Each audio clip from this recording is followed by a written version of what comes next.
아버지, 이 시간 성령의 담비를 부어 주시옵소서. 주님과 연합하는 성찬의 예식에 참여하는 은혜 주시니 감사합니다. 이제 이 시간 성령으로 임하는 말씀을 통하여서 감으로 메마른 우리 심령과 인생 가운데 성령의 담비가, 말씀의 담비가 생명이 부어지게 역사하여 주옵소서. 말씀을 듣는 자마다 살아나게 하여 주옵소서. 병든 육신이 고침받게 하여 주옵소서. 마음의 곤광과 어둠이 떠나가게 역사하여 주옵소서. 우리의 기도가 성령의 붙잡힘을 받아서 우리의 기도가 가는 곳곳마다 살아나는 역사 허락하여 주옵소서. 진도 앞바다 가운데 차갑고 어두운 곳 가운데 있는 그 영혼들에게 주님 찾아가 주옵소서. 성령님 찾아가 주시옵소서. 오늘 시간 진리 주신 빛된 말씀으로 깊은 슬픔과 인생의 허무함과 소망 없는 것 가운데 잠겨있는 우리에게 진리의 빛으로 성령으로 임재하여 주시옵소서. 예수님의 이름으로 기도합니다. 아멘. 하나님의 말씀은 요한복음 21장 1절부터 14절까지 말씀입니다. 요한복음 21장 1절부터 14절까지 말씀입니다. 고난주간 우리 새벽기도를 통해서 계속적으로 예수님의 고난을 담고 있는 고난주간 이 요한복음 말씀을 계속 함께 나눴고, 이제 어제부터 시작해서 부활하신 예수님의 말씀을 부활하신 주님을 만나는 말씀 함께 나누고자 합니다. 요한복음 21장 1절부터 14절까지 말씀인데요, 제가 먼저 읽고 교독하고 14절은 함께 읽겠습니다. 그 후에 예수께서 디베랴 호수에서 또 제자들에게 자기를 나타내셨으니 나타내신 일은 이러하니라.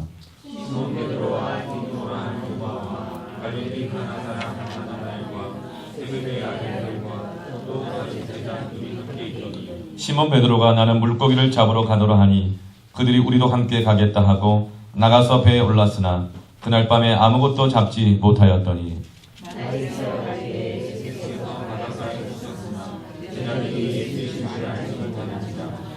예수께서 이르시되 얘들아 너에게 고기가 있느냐 대답하되 없나이다.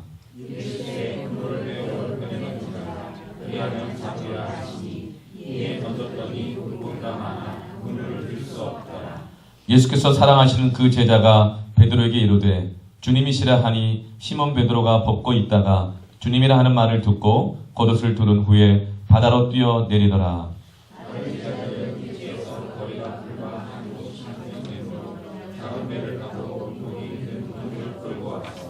육지에 올라보니 숯불이 있는데 그 위에 생선이 놓였고 떡도 있더라.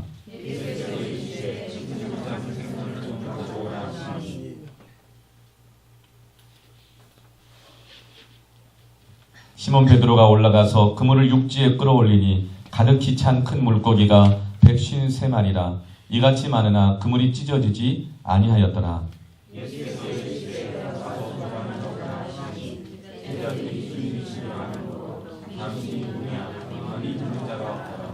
예수께서 가셔서 떡을 가져다가 그들에게 주시고 생선도 그와 같이 하시니라. 이것은 예수께서 죽은 자 가운데서 살아나신 후에 세 번째로 제자들에게 나타나신 것이다. 아멘. 부활의 기적이라는 제목으로 하나님의 말씀의 은혜를 나누기를 원합니다. 지금은 온 나라가 큰 슬픔 가운데 잠겨있고 특별히 안산은 정말 슬픔의 도시라고 해도 과언이 아닐 만큼 많은 분들이 이 슬픔 가운데서도 기도로 이겨내려고 하고 있고, 어떻게 하면 조금이라도 자녀를 사지에 몰아내놓고 눈물 짓고 있는 우리 부모들을, 가정들을 위로할 수 있을까 함께 고민하고 기도하고 힘을 모으는 그런 가운데 있습니다. 우리 인생 살아가다 보면 정말 참 소망이 없는 상황을 많이 만납니다. 삼풍백화점 때 그 사건을 기억합니다. 제가 서울 살 때였는데 상계동에 한 집 건너 한 건너에 조기가 걸려있고 장례를 치렀던 그 기억이 있습니다. 성수대교 붕괴 사건은 또 아이들이 학교 가는 시간에 또 출근 시간에 다리가 붕괴되어서 수많은 사람들이 생명을 잃었습니다. 용산 화재 사건을 통하여서 참 어렵고 힘든 사람들이 보호받지 못하고 사지에 몰리고 대책 없이 정말 삶의 구석으로 밀려나는 그 아픔을 보았습니다. 천안함의 사건을 보면서 지금도 그것이 무엇이 진실인지 알지 못하는 가운데 잃어버린 자녀들을 군에 보내놓고 지금도 깊은 상처에 잠겨있는 가정들이 있습니다. 얼마 전에 경주 대학생 MT 참사를 통하여서 또 우리는 많은 젊은이들을 잃어버렸습니다. 그리고 이 세월호 침몰 사건을 통하여서 우리는 또다시 인간이 얼마나 유약하고 아무것도 할 수 없는 존재인가를 느끼게 됩니다. 정말 어둠이 땅을 덮고 있고 캄캄함이 만민을 가리우고 있는 것 같은 그런 상황입니다. 그런 상황 속에서도 우리의 마음을 더욱 어둡게 하는 것은 아무것도 책임지지 않고 도망했다고 하는 그 선장을 향한 정말 소망 없는 마음을 갖고 있습니다. 그러나 또한 선거철과 관련되어서 모든 책임을 날씨 탓, 환경 탓, 선장 탓으로만 돌리고 또 넘기려는 듯 한 그 모습들.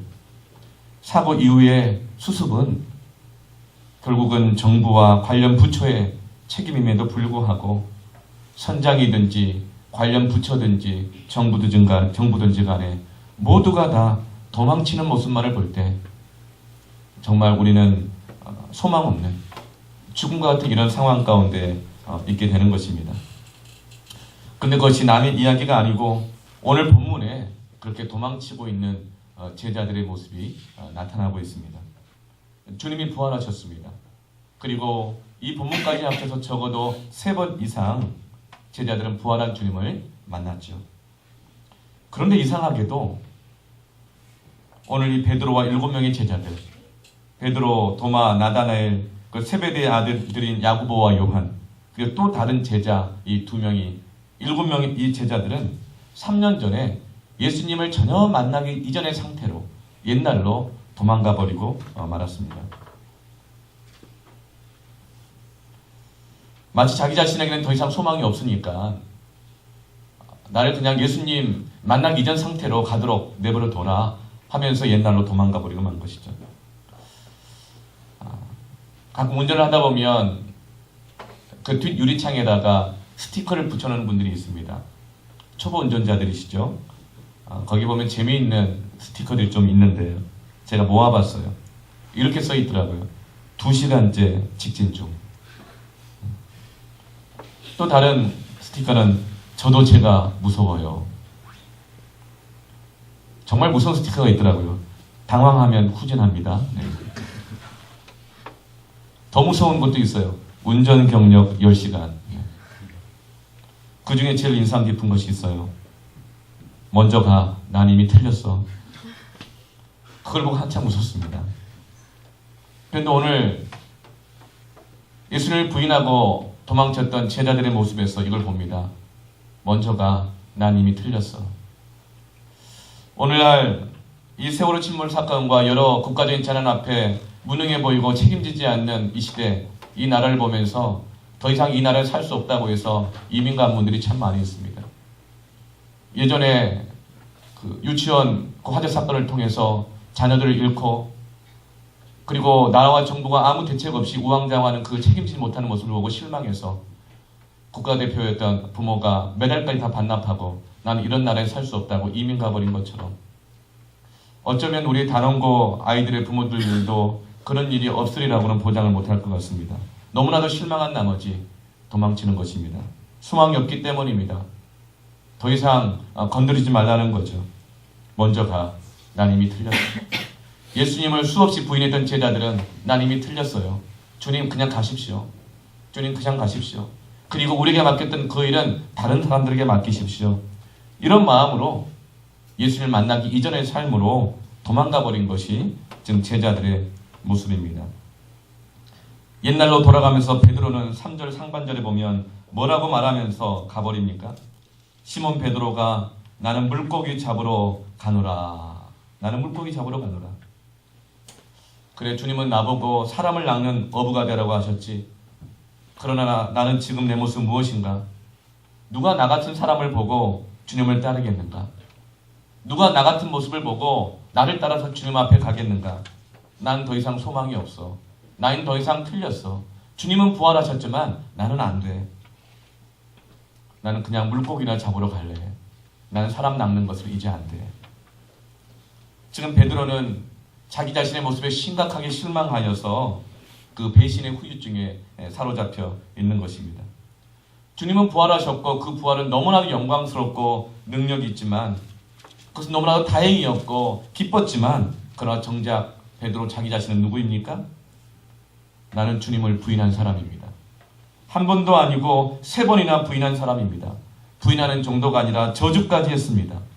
한 번이라면 실수라 말할 수 있지만 3번은 면목이 없습니다. 주님은 부활하셨지만 자기 자신의 소망 없음과 실망함 때문에 베드로는 주님께 나아가지 못하고 옛날 모습으로 도망치고 마는 것입니다. 난 이미 틀렸어요. 여러분, 이 나라 이 민족을 바라볼 때 정말 실망됩니다. 정말 틀린 것 같습니다. 어쩌면 10여 년 전이나 지금이나 이렇게 똑같은가?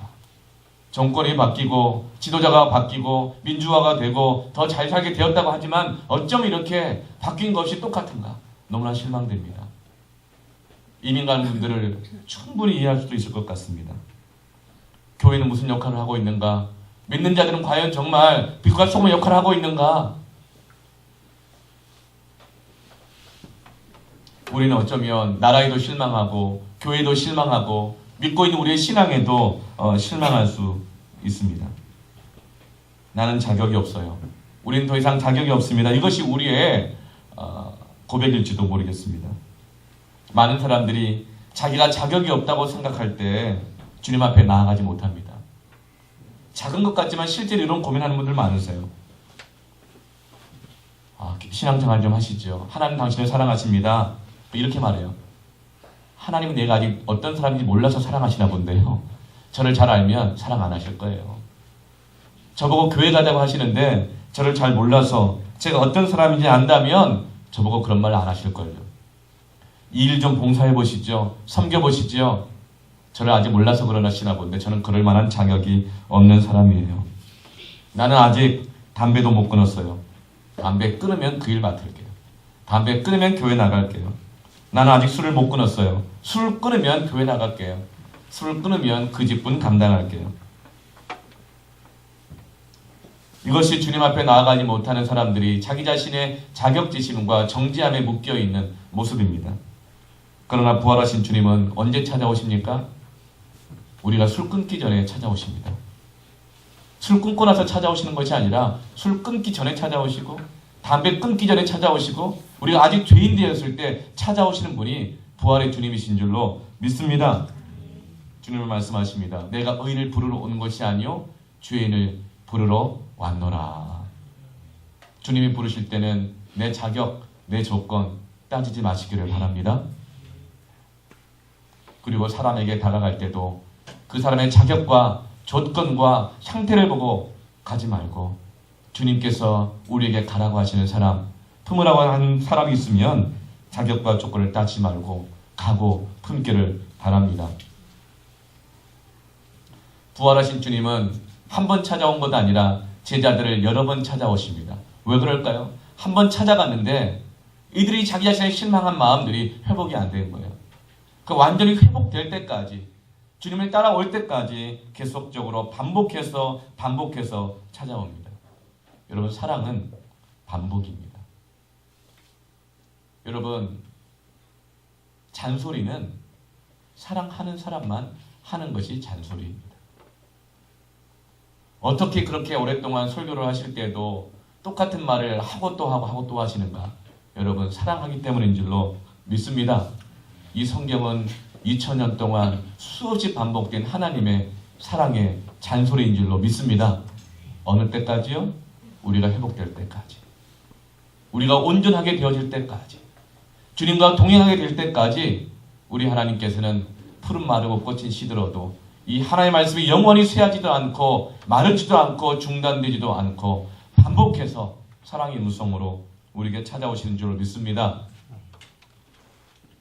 그 주님 앞에 어떻게 반응해야 할까요?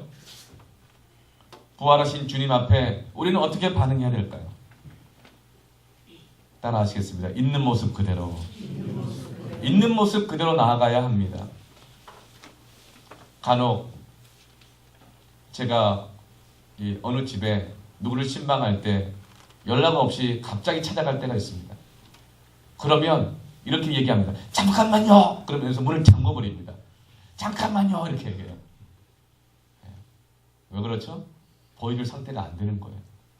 그럼 왜 갑자기 오셨느냐? 막 이렇게 얘기하는 거예요. 여러분 급하지 않으면 갑자기 안 찾아가는 줄로 믿으시기 바랍니다.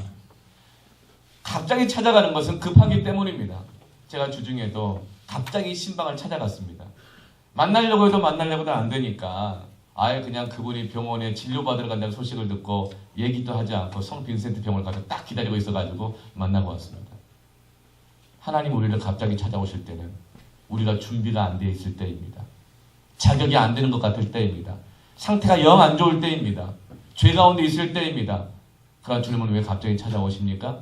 급하기 때문입니다. 우리 상태가 급하기 때문입니다.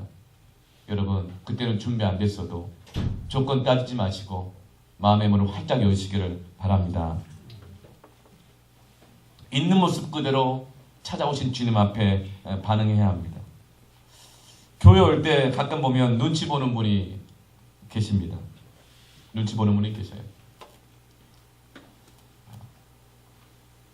마치 이 목욕탕에 갈 때 이런 분이 혹시 있는지 모르겠어요. 옛날에는 그랬어요. 예전에는 목욕탕을 1년에 저 어린 시절만 해도 1년에 2번 갔습니다. 추석 때 하고 구정 때 하고 이렇게 2번 갔어요. 목욕탕은 집에서 물론 씻지만 그래서 목욕탕에 가기 전에 먼저 초벌로 한번 벗기고 가죠. 왜죠? 밀폐를 끼칠까봐 눈치가 모여가지고 때가 너무나 많이 밀리면 어떡하나. 여러분 지금도 그렇게 목욕탕이나 사우나 가는 분 계십니까? 내가 지난주에 갔는데 이번 주에 또 오면 주인이 아니 세상에 얼마나 더럽길래 또 오나 이렇게 눈치 봐가지고 막 숨어서 가고 얼굴 마스크 끼고 가고 뭐 이런 분 없잖아요. 당당하게 들어가잖아요. 교회는 죄인을 부르러 오는 곳인 줄로 믿으시기 바랍니다. 눈치 보지 마시고 내가 일주일을 어떻게 살았든 상황이 어떻든 그냥 나오시기를 바랍니다. 부활하신 주님 앞에 그냥 나오시기를 바랍니다. 우리 있는 모습 그대로 주님 앞에 서야 하는 것입니다. 그래야 고침받고 치유받고 회복되고 소망이 있는 줄로 믿습니다. 주님께서는 왜 우리에게 이렇게 반복적으로 다가오실까요? 주님 말씀하십니다. 70번씩 7번이라도 용서하겠다. 이 말은 뭐예요? 이 말은 우리가 70번씩 똑같은 문제로 7번이라도 실패할 수 있는 자라는 것을 아시기 때문에 하신 줄 믿습니다. 이미 우리는 앞으로 우리가 넘어지고 실패하고 죄 지을 것까지도 용납하고 계시는 주님이심을 믿습니다. 이게 부활하신 주님의 사랑입니다. 우리는 종종 놀랍니다. 내가 똑같은 실수를 죄를 한 3번 정도 하면 내가 이럴 수가 있는가? 내가 사람인가? 5번, 6번, 7번 하면 너무나도 실망스러워가지고 내가 정말 믿는 사람이긴 한 건가? 너무나도 실망하고 자신의 반복적으로 넘어지는 이 형편없는 모습에 놀랍니다. 그러나 놀라지 마시길 바랍니다. 우리는 3번, 10번이 아니라 70번씩 7번이라도 넘어질 가능성이 이미 충분히 있는 잠에도 불구하고 그것에 놀라는 것이 아니라 그런 나를 또다시 찾아오시는 주님의 사랑에 놀라시기를 축원합니다. 여러분 어린아이가 걸음마를 어떻게 배워요? 어떻게 배웁니까? 저희 첫째 아이는 걸음마를 참 늦게 배웠어요. 14개월쯤 되니까 겨우 걷는 거예요. 좀 빠른 애들은 뭐 10개월 됐을 때부터 걷는다고 하잖아요. 걱정이 됐어요. 그래서 제가 제 아들 녀석을 손을 잡고 걸음마, 걸음마, 걸음마 이렇게 했어요. 한참을 가르쳐줬어요. 그리고 난 다음 이 아이가 스스로 걸을 수 있기를 기대했더니 드디어 이 아이가 팔을 짚고 이 벽을 잡고 일어서는 거예요. 그러더니 제가 얼마나 기뻤는데 드디어 애가 일어섰구나. 제가 그 아이를 바라보면서 성재야, 성재야, 이리 와, 아빠 이랬어요. 근데 이 아이가 벽을 드디어 놓고 한 걸음, 2걸음 뛰더니 푹 쓰러지는 거예요. 그렇게 하기를 여러 날이 지났습니다. 2번, 3번, 4번.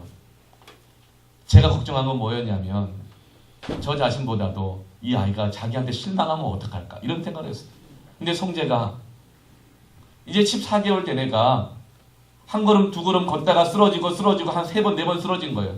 그러더니 저를 바라보며 이렇게 말하는 거예요. 아버지, 저는 이미 틀렸어요. 저는 안 되는 놈입니다. 여러분, 그러면 부모가 포기할 부모가 있습니까? 그렇지 않죠. 또 다시 잡아주는 것입니다.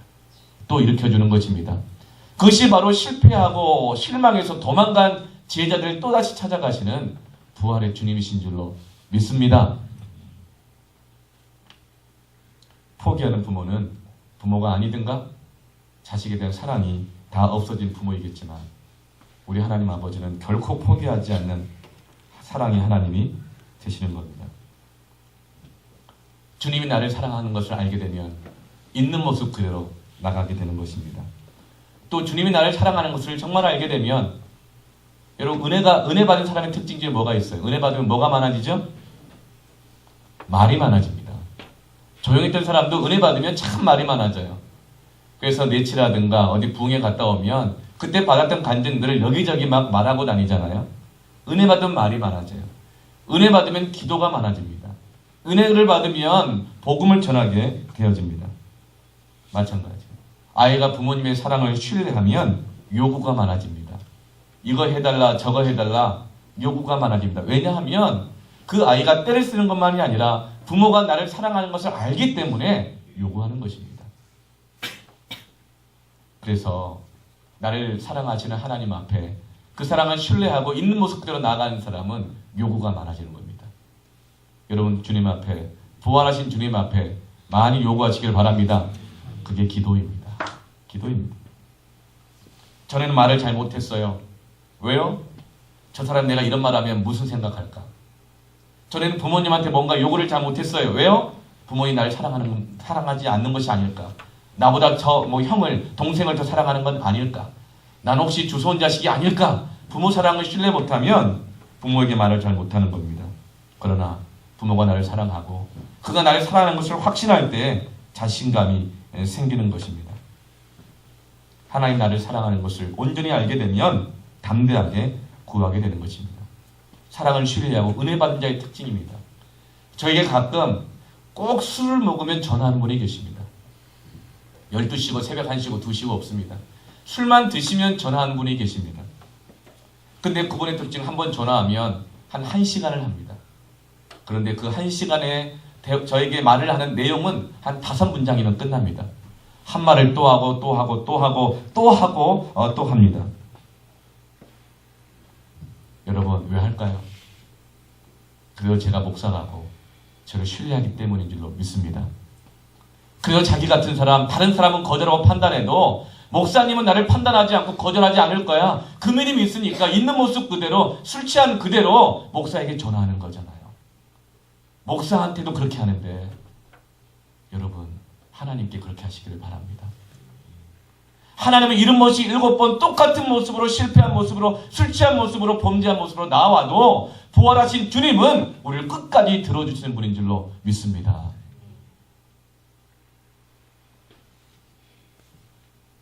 그것이 바로 우리가 부활하신 주님 앞에 나아가야 할 모습입니다. 그런데 어떤 분은 내가 누구인데 난 술 끊기 전에는 안 나가. 이 복잡한 문제 내 힘으로 내가 다 정리하고 나갈 거야. 여러분, 그러면 하나님이 하실 일이 없는 것입니다. 자기가 하나님인 것입니다. 여러분, 혹 그럴 일은 없겠지만 술 취하셔도 전화하시길 바랍니다. 아멘. 부부싸움 했어도 전화하시길 바랍니다. 한 번은 막 급하게 전화가 왔어요. 순장한테, 저한테. 목사님 난리가 났다는 거예요. 이 부부가 두 쪽 나게 생겼다는 거예요. 칼을 들고 칼부림을 하고 막 둘이 싸운다는 거예요.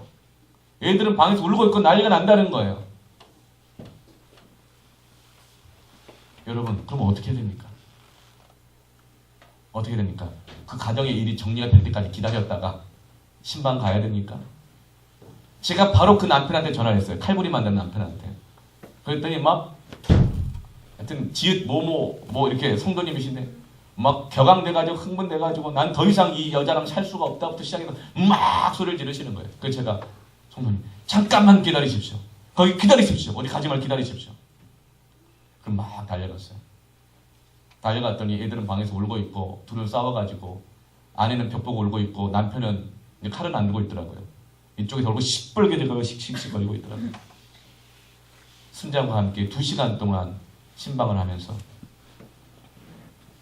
마음을 나누고 기도해주고 위로하고 격려하고 야단도 치고 그러면 둘이 다시는 각서를 쓰게 만들었어요. 나는 당신의 어떤 모습이어도 주님 앞에서 용납하겠습니다. 당신은 나의 사랑하는 하나님이 짝지어주신 남편입니다. 아내입니다. 사람이 나눌 수 없습니다. 이 각서를 쓰게 했어요. 여러분 각서를 쓰신 줄을 믿으시기 바랍니다. 아멘. 우린 내가 준비 다 되면 초대하겠다. 만나겠다. 하나님 앞에 나아가겠다. 아니요. 어떤 모습이든지 있는 모습 그대로 하나님께 나아가시기를 바랍니다. 이것이 바로 부활하신 주님을 그렇게 만나야 우리 안에 부활의 기적이 역사로 나타나게 되는 것입니다. 기적은 있는 모습 그대로 주님 앞에 나아갈 때 있는 것입니다.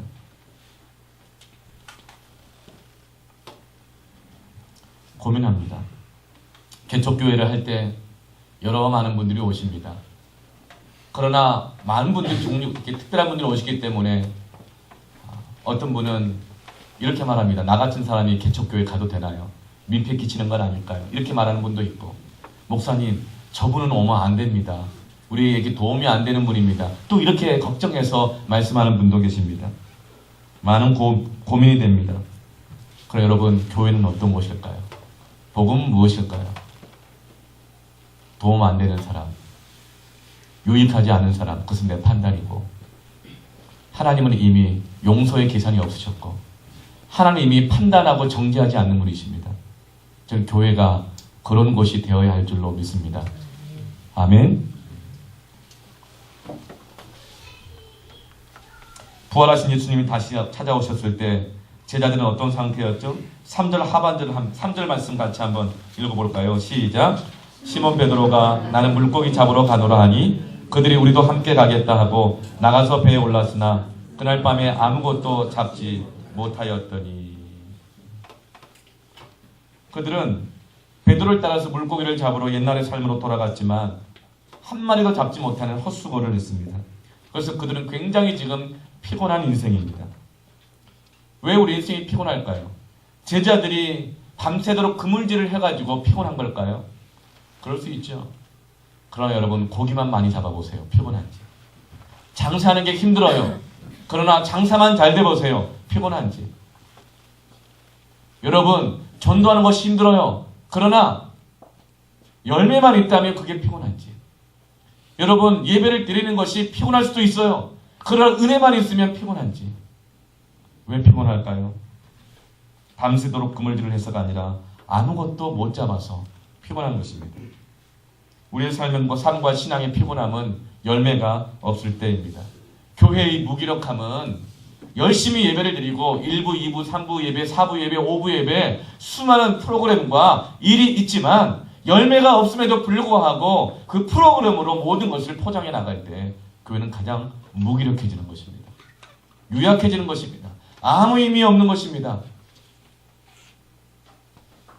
신앙의 피곤함은 열매가 없는 것입니다. 열매가 없는 교회는 아무리 편하게 해줘도 무기력해집니다. 저는 우리 복음의 빛 동산교회가 열매 맺는 교회가 되기를 축원합니다. 열매 맺는 교회가 되려면 그 열매를 추구해야 합니다. 열매를 추구해야 합니다. 요한복음 15장 5절 말씀에 나를 떠나서는 너희가 아무것도 할 수 없습니다. 주님은 말씀하셨어요. 그 열매를 추구하는 건 뭡니까? 열매를 맺으려면 나를 떠나서는 너희가 아무것도 할 수 없느니라. 그런데 이 제자들은 지금 주님을 떠나서 뭔가를 잡으려고 옛날의 삶으로 도망쳤다는 것이죠. 무언가 그래도 자기가 할 수 있는 걸 가지고 자기의 능력으로 열매를 맺어보려고 한 것입니다. 그러나 아무 열매를 맺을 수 없었습니다. 지금 오늘 내 삶 가운데 영적인 신앙의 열매가 없다고 하는 것은 어쩌면 내가 주님을 떠나 있는 증거가 될 수도 있습니다. 주님은 말씀하시죠. 열매로 알리라. 교회가 열매를 맺고 교회가 살고 가정에 살 수 있는 그 길은 무엇입니까? 마가복음 9장 29절 말씀에 기도 외에는 이런 유가 나갈 수가 없느니라. 여러분, 우리는 기도가 이렇게 무기력한 거라고 생각합니까? 지금 세월호가 침몰해 있는데 기도가 무슨 대수냐? 가서 조금이라도 봉사하는 게 더 낫지 않겠는가? 맞아, 그거 필요합니다. 그러나 기도는 무기력한 것이 아닙니다. 이 절망의 상황 속에서도 도대체 우리가 이 절망의 상황을 어떻게 감당하고 이해해야 될지, 기도가 아니고서는 이런 유가 감당할 수 없고, 우리도 똑같이 세상 사람들에게 마치 부활이 없는 것처럼, 생명이 없는 것처럼, 소망이 없는 것처럼 좌절하고 원망하다가 누구누구 탓이라고 말하다가 판단하고 정죄하다가 낙심하여 포기할 수밖에 없게 하는 것이, 그러나 기도는 우리에게 이 상황을 이해하게 하고 이 절망에서도 하나님의 소망을 발견하게 하시는 능력이 되는 것을 믿습니다. 그 어려운 상황 속에서도 기도는 하나님의 뜻이 이루어지게 하는 능력이 있음을 믿습니다. 이번 세월호 사건에 이 단원고 아이들이, 수백 명의 아이들이 갇혀 있습니다. 잃어버릴 지경에 있습니다. 하나님께는 이 고난주간 가운데 왜 이런 사건을 허락하셨을까? 한국교회 주시는 마지막 기회가 아닌가, 이런 싶은 마음이 들어요. 우리 복음의 빛 동산교회, 잃어버린 세대들이 돌아오게 하기 위해 세워진 교회입니다. 한 명이 돌아오는 것도 귀한데 수백 명의 그 아이들이, 고등학교 한 학년이 거의 7, 80%가 갑자기 잃어버리게 된 상황 가운데 있습니다. 기도하기를 바랍니다. 다시금 한 영혼의 소중함을 깨닫는 기회가 되기를 바랍니다. 또 다른 열매 맺는 방법이 무엇입니까? 살아있는 하나님의 말씀을 선포하는 것입니다. 하나님의 말씀은 살아있고 운동력이 있어서 모든 심령들을 고치시고 살리신다고 말씀하여 주셨습니다. 왜 하나님의 말씀이 우리에게 소망이 됩니까? 이 세월호 침몰 사건이 우리에게 주는 절망이 무엇입니까? 무엇이 문제입니까? 국가가 없습니까? 옛날보다 돈이 부족합니까? 아니에요. 지금도 구호 물품과 성금과 도움의 손길들이 너무나 많이 와서 감당이 안 되는데 이것을 함께 해낼 시스템이 없는 거예요. 시스템이 없어서가 아니라 문제는 그 시스템을 만들고 돈을 보내고 구호 물자를 보냈지만 인간이 바뀌지 않아서 그렇습니다. 책임지지 않고 도망치고 하나님의 말씀으로 그들의 마음과 생각이 바르게 되고 유익하게 되고 고침받지 아니하면 아무리 구호물품이 많고 돈이 쏟아지고 제도와 시스템을 만든다 하더라도 소망이 없는 것입니다. 우리 인간의 속사람을 변화시키시는 하나님의 말씀이 소망이 되는 줄로 믿습니다. 그러나 우리는 다른 방법으로 되는 줄 압니다. 그래서 밤새 일을 합니다. 밤새 방법을 만듭니다. 그럼에도 불구하고 한 마리도 못 잡습니다. 열매가 없고 피곤하게만 합니다. 그때 우리는 하나님께 물어보아야 합니다. 주님, 이것이 주님의 방법입니까? 내 방법입니까? 그런데 부활의 주님이 오셔서 배 오른편에 그물을 던지라고 하십니다. 그랬더니 어떤 역사가 일어나요? 그물이 찢어질 만큼 고기가 많이 잡힌, 나중에 세어봤더니 153마리가 잡히는 기적의 역사가 일어났습니다. 여러분, 열매와 열매 없음의 차이점, 성공과 실패의 차이점이 무엇입니까? 한 척을 두고 왼쪽이냐 오른쪽이냐의 차이점입니까? 아니요. 주님의 음성을 듣고 그 음성에 순종했느냐 순종하지 않느냐, 아니면 다른 말을 듣고 쫓아가느냐, 이 차이점인 것입니다.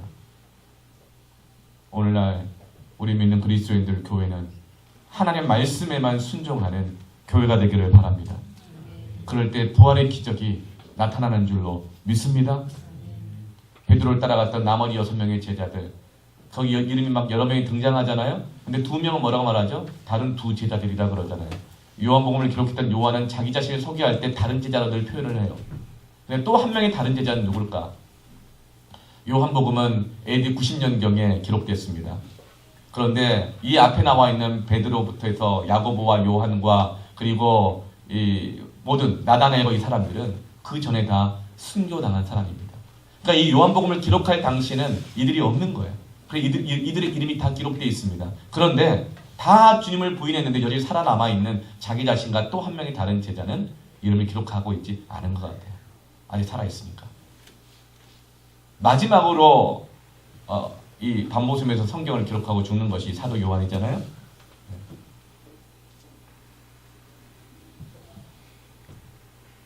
부활하신 주님께서 이 제자들을 찾아가셔가지고 이 7명의 제자들에게 찾아가셔서 다시 한번 물고기를 잡는 기적을 보여주시죠. 처음에 제자로 부르실 때 물고기 잡는 기적을 보여주셨고 또다시 물고기 잡는 기적을 한 번 더 보여주시는 이유가 있습니다. 그게 뭘까요?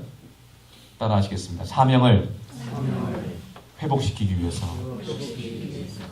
여러분, 예수님이 제자들을 부르셨던 목적은 뭐였습니까? 사람을 낚는 어부가 되게 하겠다는 거였어요.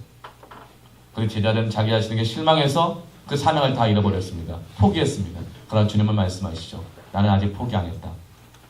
나는 너를 온전케 해서 너로 하여금 그 일을 계속적으로 감당하게 할 것이다.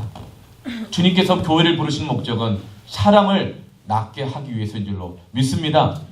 주님이 우리를 부르신 목적은 잃어버린 영혼을 구원하기 위해서인 줄로 믿습니다. 그래서 다시금 실패하고 낙심한 자들을 찾아오셔서 기회를 주시는 것입니다. 이 기적을 보자 제자 중에 한 명이 주님이라는 생각을 하게 되었습니다. 그래서 혹시 주님이 아닐까? 혹시 주님이 아닐까? 이렇게 얘기를 합니다. 여러분, 우리가 낙심하는 중에도 어떤 계기를 통해서 이것은 주님이 내게 주신 사인이 아닐까? 주님의 음성이 아닐까? 주님의 말씀이 아닐까? 그런 생각이 들면 우리는 어떻게 해야 될까요? 난 낙심해 있고 난 자격이 없다고 생각하고 있는데 목사님이 찾아와서, 장로님이 찾아와서, 권사님 집사님이 찾아와서, 셀리더가 찾아와서 하나님께 당신을 쓰시기를 원하십니다. 일을 함께 감당하는 것이 어떻겠습니까? 여러분, 그렇다면 그때 우리는 어떻게 반응해야 될까요? 많은 경우 이렇게 반응합니다. 기도해보고요. 기도해볼게요. 기도해봐야지요. 그래서 오늘날은 기도가 완곡한 거절의 표현 중에 하나로 바뀌어버렸습니다. 체면의 표현으로 바뀌어버렸습니다. 여러분, 기도할 것이 있고 기도하지 않아도 될 것이 있습니다. 여러분, 11조 하는 거 기도해봐야 압니까? 기도하지 않아도 압니까? 다들 잘하고 계시기 때문에 네. 여러분, 그것은 기도하지 않아도 되는 것입니다. 여러분, 전도하는 것 전도합시다 그러면은 기도해봐야 하나님 뜻인 줄 압니까? 기도 안 해도 하나님 뜻인 줄 압니까? 기도 안 해봐도 아는 것이죠. 이것은 기도하지 않아도 되는 겁니다. 이 사람을 도울까요? 말까요? 이건 기도해봐야 될까요? 안 해봐야 될까요? 기도 안 해봐도 아는 겁니다. 하나님의 뜻입니다. 우리가 기도해야 된다면 하나님 이 사람을 도울까요? 아니면 이 사람을 도울까요? 그럴 때 우리는 기도해봐야겠죠. 하나님, 내가 이 교회를 다닐까요? 아니면 이 교회를 다닐까요? 이건 기도해봐야겠죠. 그럼 너무나 많은 사람들이 자기 자격, 조건, 환경, 상황을 따지면서 기도해보지 않아도 될 것을 기도하겠다는 핑계로 거절할 때가 많이 있다는 것입니다. 여러분 복음의 빛 동산교회 성도입니까? 아멘? 그러면 복음의 빛 동산교회를 위해서 헌금하고 섬기고 봉사하고 이 예배에 오는 것 기도해봐야 압니까? 안 해봐도 압니까? 그럼요. 저기 구로문교회 성도들은 복음의 빛 동산교회 헌금하지 않았지만 기도해봐야 알아요. 근데 우리는 안 해봐도 아는 겁니다. 믿습니까? 아멘? 여러분이 저를 위해서 기도하는 것 기도해봐야 하나님 뜻인 줄 압니까? 아니잖아요. 제가 여러분을 위해서 새벽마다 기도하는 것 제가 기도해봐야 아는가요? 아니잖아요. 그러나 우리는 우리 주변 환경과 상황들 너무나도 많이 계산해 보면서 우리는 그것을 미루거나 핑계할 때가 있다는 것입니다. 다시 찾아오신 예수님이 분명하게 예수님이자 주님 아닐까 그랬을 때 베드로는 어떻게 반응합니까? 7절 말씀 같이 읽어볼까요? 시작. 예수께서 사랑하시는 그 제자가 베드로에게 이르되 주님이시라 하니 시몬 베드로가 벗고 있다가 주님이라는 말을 듣고 겉옷을 두른 후에 바다로 뛰어내리더라. 주님이십니다 하자 어떻게 반응하죠? 기도해볼게요. 기도해보고 나서 예수님인지 아닌지 분별해볼게요가 아니라 어떻게 합니까? 바다로 뛰어내리더라. 여러분, 뛰어내리는 은혜가 있기를 바랍니다. 이것이 바로 부활하신 주님을 찾아왔을 때 우리가 보여야 할 기적을 경험할 두 번째 모습입니다. 첫 번째는 있는 모습 그대로 가야 합니다. 그리고 주님이시라면 바다에 뛰어드는 것입니다. 베드로의 모습을 통해서 우리는 무엇을 알 수 있죠? 지금 비록 베드로가 예수님을 부인하고 배신하고 떠나 있고 옛날로 돌아가 있었지만, 다시 옛날로 돌아와 있었지만, 고기 잡고 있었지만 마음은 편치가 않은 거예요. 예수님이라는 말을 듣자마자 생각할 겨를도 없이 바다에 뛰어들었던 것은 여전히 주님에 대한 은혜에 대한 갈망한 마음이 그에게 있었던 것입니다. 성령이 있는 사람은 주님을 떠나고 난 다음에 결코 편하지 않습니다. 예배 안 나올 때 그냥 편하지 않습니다. 불편합니다. 기도 나오는 것도 힘들지만 기도하지 않는 것 더 불편한 것이 성령 받은 사람들의 특징인 줄로 믿습니다. 성령 받은 사람들은 주일에 예배 나오지 않고 어디 놀러 가는 것이 편할까요? 불편할까요? 편한 사람은 성령이 소멸된 사람입니다. 성령이 없는 사람일 가능성이 큽니다. 베드로는 여전히 불편했어요. 편한 게 아니었어요. 갈망했어요. 그래서 그는 기다리고 있었던 거예요. 그의 마음은 이런 마음이죠. 예수님, 내가 비록 여기까지 와 있지만 한 번만 나에게 더 기회를 주신다면, 나를 더 찾아오신다면, 이 마음이 있었던 거예요. 그래서 이것이 너를 향한 나의 뜻이다, 주님이시다, 이 소리를 듣자마자 바로 바다로 뛰어든 것입니다. 여러분, 저와 여러분 가운데 이 모습이 있기를 바랍니다. 뛰어드는 모습이 있기를 바랍니다. 베드로가 뛰어든 이유는 다른 것 아니었어요. 주님 때문이었습니다. 뛰어들려고 할 때, 이 바닷물의 깊이가 몇 미터나 될까? 내가 이 수영 실력으로 저기까지 갈 수 있을까? 누가 나를 도와줄 수 있을까? 파도의 높이는, 바람의 방향은, 이런 걸 계산하면 못 뛰어듭니다. 주님이심에도 불구하고 못 뛰어듭니다. 그러나 우리가 뛰어들 수 있는 이유는 나를 부르신 이가 주님이기 때문에, 그가 하나이기 때문인 줄로 믿습니다. 그것이 바로 믿음인 것입니다. 오늘날 교회가 너무나도 계산이 많습니다. 성도들이 너무나도 계산이 많습니다. 물론 하나님의 일을 감당하려면 망대를 세울 때 끝까지 건축할 수 있느냐 없느냐를 계산해보고 해야 합니다.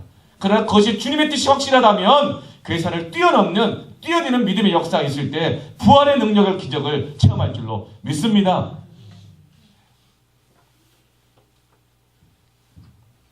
부활하신 주님을 만났지만, 말씀으로 그 가슴이 뜨거워졌지만, 하나님께 쓰임받지 못하는 사람들의 특징은 계산이 너무나 많아진다는 거예요.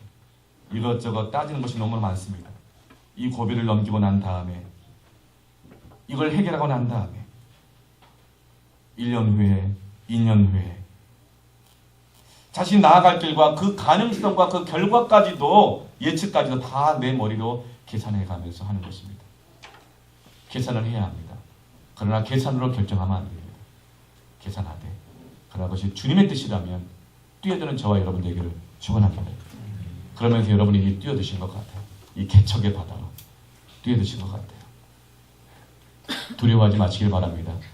우리가 물에 빠질지라도 주님이 걸어오셔서 건져주실 줄로 믿습니다. 너 앞뒤도 안 재보고 뛰어들더니 꼴 좋다, 이렇게 하는 분 아니세요. 주님께서는 우리가 계산이 안 되는 그 영역에서 찾아오셔서 반드시 건져주심을 믿습니다. 그래서 뛰어든 것입니다. 여러분, 믿음이라는 것은 생각이 머무르지 않고 순종하는 것이 믿음입니다. 뇌성마비가 있어요. 뇌성마비는 뭐죠? 뇌에서, 머리에서 내리는 명령을 몸이 알아듣지 못하고 거기에 반응하지 못하는 것이 뇌성마비입니다. 오늘날 계산이 너무나 많으면 뇌성마비에 걸립니다. 교회가. 머리 대신 예수님은 명령을 내리셨는데 몸이 그대로 안 따라가는 것입니다. 여러분, 저와 여러분은 주님의 음성에 베드로와 같이 온몸으로 반응하는 믿음의 사람 되기를 축원합니다. 있는 모습 그대로 나아갈 때 부활의 기적을 체험합니다. 주님이 뜻이라면 바다에 바로 뛰어들 때, 믿음으로 뛰어들 때 부활의 기적이 나타나게 되는 줄로 믿습니다. 오늘 우리 예배는 복음의 빛 동산교회 처음으로 맞이하는 절기 예배입니다. 부활주일 예배입니다. 고민했습니다. 오늘 드려지는 부활절 절기 헌금은 어떻게 쓰여지면 좋을까? 주님을 떠나고 방황하고 상심한 영혼들, 회복이 필요한 영혼들, 돌아와야 할 영혼들 위해 쓰여지기를 바랍니다. 계산하면 이렇습니다. 우리 개척교회인데 누가 누구를 돕는가? 누가 누구를 돕는가? 내 코가 석자인데 누가 누구를 돕는가? 계산하면 그렇습니다. 그러나 주님의 뜻이라면 그 계산을 넘어서서 드려지기를 바랍니다. 우리는 물질을 쓰기 전에 그 물질이 얼마냐 계산하기보다 목적을 먼저 기억하시길 바랍니다. 이 교회가 세워진 목적이 무엇입니까? 교회가 세워진 목적이 무엇입니까? 잃어버린 영혼, 상한 영혼들을 살리고 돕자고 세워진 것이 교회가 아니겠습니까? 그렇다면 헌금은 계산으로 쓰여질 것이 아니라 목적대로 쓰여지기를 주님의 이름으로 축원합니다. 그럴 때 교회가 교회되는 거예요. 여러분 의견을 좀 주세요.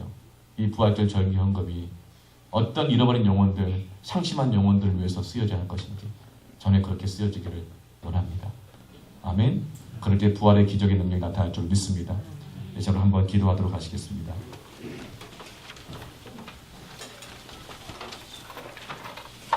자, 말씀을 의지해서 우리 함께 기도할 텐데요. 한번 찬양하면서 기도할까요? 하나님은 우리의 피난처가 되시며 가슴에 한번 손을 얹고 말씀을 기억하며 찬양합시다.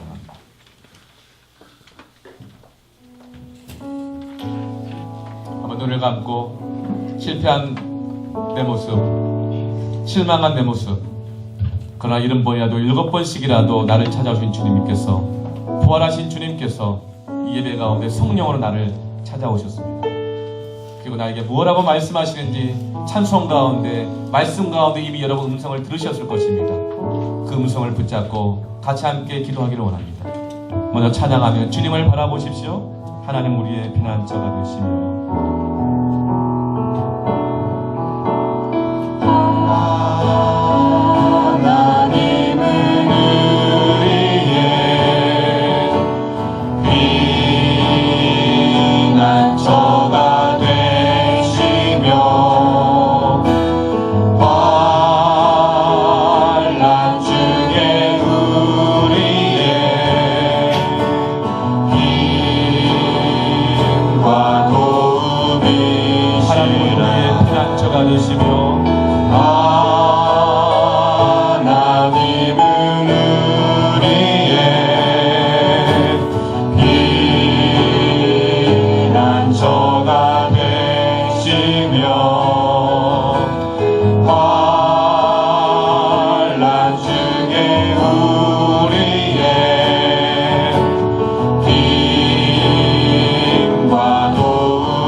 누구를 기다리겠습니까? 누구를 기다리겠습니까? 부모든 구조선이든 누구든 구원할 사람을 기다리지 않겠습니까? 우리에게 필요한 것은 무엇입니까? 많은 돈이 아닙니다. 우리에게 필요한 것은 무엇입니까? 나를 구원하게 찾아오신 주님이 필요한 것입니다. 주님 찾아가 주시옵소서. 주님 이 시간 있는 모습 그대로, 부서지고 망가지고 죄짓고 쓰러진 모습 그대로 주님을 맞이하는 주님 나를 찾아와 주시옵소서. 주님 나를 찾아와 주옵소서. 주님의 음성 가운데 믿음으로 주님 앞에 나가기를 원합니다. 주 손 높이 들고 내가 주님 앞에 있는 모습 그대로 나가기를 원하며 기도합니다. 주님 찾아오시기를 구원하며 구원으로 찾아오시기를 기도합니다. 주님 한번 간절히 찾고 기도합니다. 주여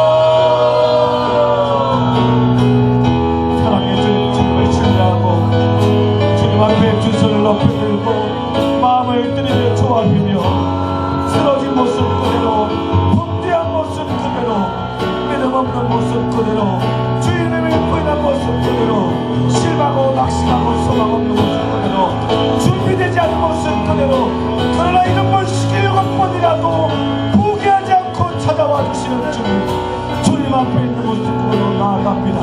소망 없는 이 세대를 가슴에 안고, 소망 없는 이 민족을 품에 안고, 소망 없는 이 나라를 품에 안고, 소망 없는 이 나라의 지도자를 품에 안고, 소망 없는 내 모습을 품에 안고 주님 앞에 나아갑니다. 주님 찾아와 주옵소서.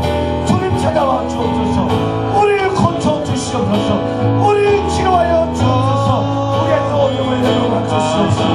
우리를 편안시켜 주시옵소서. 누구의 소망 없고 주님께 낙심하고 실망하여서 주님 앞에 나아갈 것이 없는 우리 모습들 주님 찾아와 주시옵소서. 고쳐 주시옵소서. 이 나라를 고쳐 주옵소서. 이 민족을 고쳐 주옵소서.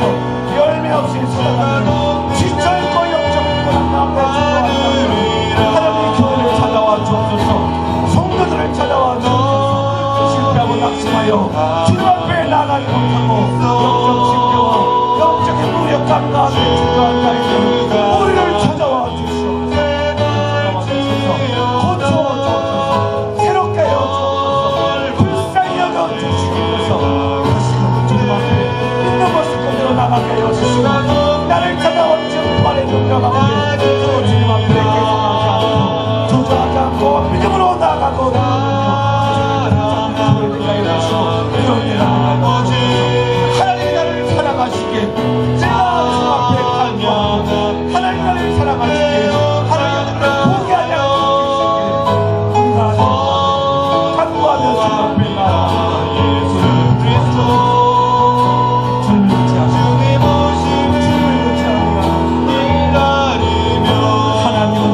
피난처가 되시며 하나님은 우리의 피난처가 되시며 환난 중에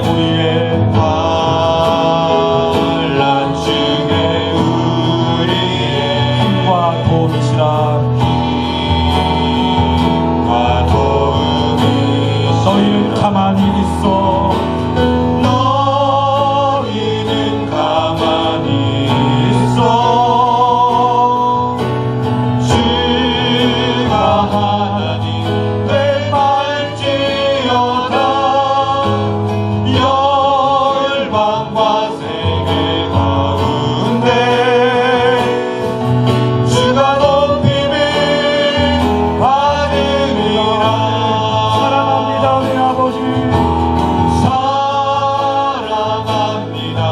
내 아버지. 찬양합니다 내 온맘 다하여.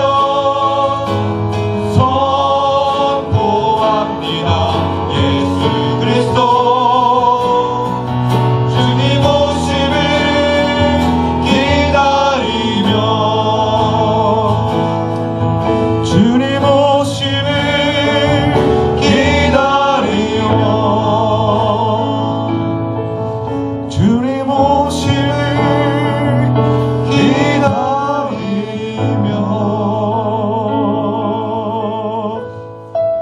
하나님 아버지, 모든 것을 다 가져도 모든 것을 노력해도 소망 없는 인생입니다. 주님이 우리 가운데 찾아오심을 기다립니다. 주님이 오시면 이것저것 따지지 않고 있는 모습 그대로 주님을 맞이하겠습니다. 주님 오시면, 우리 주님 오시면 베드로처럼 계산하지 않고 주님이기 때문에 뛰어들겠습니다. 주님의 뜻을 잃어버린 이 세대에 주님 뜻을 보여주옵소서. 한국교회가 내 모습이고 이 나라의 민족의 모습이 내 모습인 것을 주님 앞에 인정합니다. 모두가 다 도망치고 있습니다. 모두가 다 도망치고 있습니다. 모두가 다 실망했다고 말하고 도망치고 난 자격 없다고 말하고 도망치고 있습니다. 그 소망 없는 인생을 끝까지 찾아가시고 다시금 사명을 회복시켜 주시는 주님, 우리에게 오셔서 감사합니다. 더 이상 도망치지 않기를 원합니다. 더 이상 도망치지 않기를 원합니다. 다시금 이 한국교회가 주의 음성에 붙들리게 하여 주시고 믿음의 세계에 뛰어들게 하여 주옵소서. 우리 복음의 빛동산 교회가 있는 모습 그대로 주님 앞에 나아가고 주님의 음성 앞에 계산하지 않고 믿음으로 뛰어들어 부활의 능력과 그 기적의 능력이 우리를 통하여서 잃어버린 세대가 돌아오는 교회가 되게 역사하여 주옵소서. 우리 직분이 무엇이든지 간에 주의 음성에 순종하기를 원합니다. 부활의 기적이 나타나기를 원합니다. 하나님, 부모 세대에, 기성 세대에 어리석음과 무책임함과 죄로 말미암아 우리 어린 아이들이 죽음으로부터 돌아오지 못하고 있습니다. 용서하여 주시옵소서. 용서하여 주옵소서. 교회가 복음을 잃고 진리를 말하지 못하여 빛과 소금의 역할을 감당하지 못하고 이 세대를 구원하지 못하고 있음을 용서하여 주시옵소서. 용서하여 주시옵소서. 주여 긍휼히 여겨주셔서 다시금 이 교회가 살아나게 하여 주시고 성도가 살아나게 하여 주시고 그래서 죽어가는 자를 살리고 상한 자를 치료하고 모든 슬퍼한 자를 위로하는 주님의 교회가 되게 하여 주옵소서. 그러한 성도가 되게 하여 주시옵소서. 우리를 통해서 그렇게 일하시기를 원합니다. 우리를 드리기를 원합니다. 예수님의 이름으로 기도합니다. 아멘. 우리 옆 사람의 한번 손을 한번 꼭 잡아보세요. 잡아보시 이렇게 고백했으면 좋겠습니다. 있는 모습 그대로 주님께 나아갑시다. 아멘.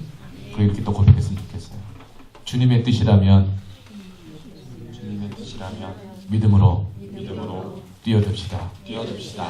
아멘. 마지막으로 그러면 부활의 기적이 나와 당신의 기적이 될 것입니다. 믿습니까? 하나님께 감사의 박수 올리겠습니다. 할렐루야.